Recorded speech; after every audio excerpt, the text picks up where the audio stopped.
Obviously, you know, on 310 at the time, they were already in a color world, so it was a stylistic choice to do a Western in black and white. And the way the film begins, you have this very sort of long shot that slowly cranes up, and you just see it's already a very graphic shot that sets sort of the pace for the movie.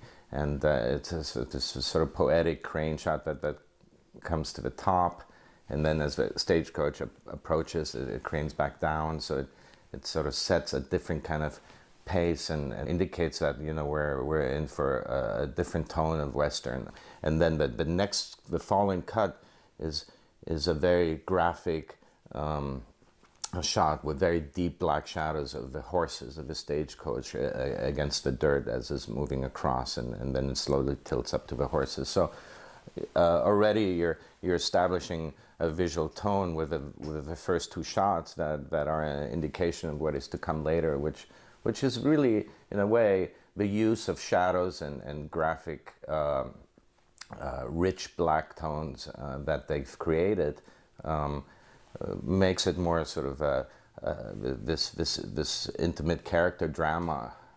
You know, it's less emphasis on you know, necessarily the landscapes. It's more about these characters that are going through this extreme conflict and tension. And it's almost, you know, like a film noir in a sense, because once we enter the dramatic scenes in the interior spaces, especially in the bridal suite in the end, I mean, there's very little fill light. You know, the people are very modeled and not really typical for the lighting at a time when you look at cowboys, for example. You know, of course, the color separation, but also, you know, just you just sense the amount of light, the huge arcs. You know, everything is filled in, and here there's a very, you know, sort of dramatic, stylistic approach that really supports the story. And of course, the choice of black and white, just like in the past or at the time or even today, you know, is something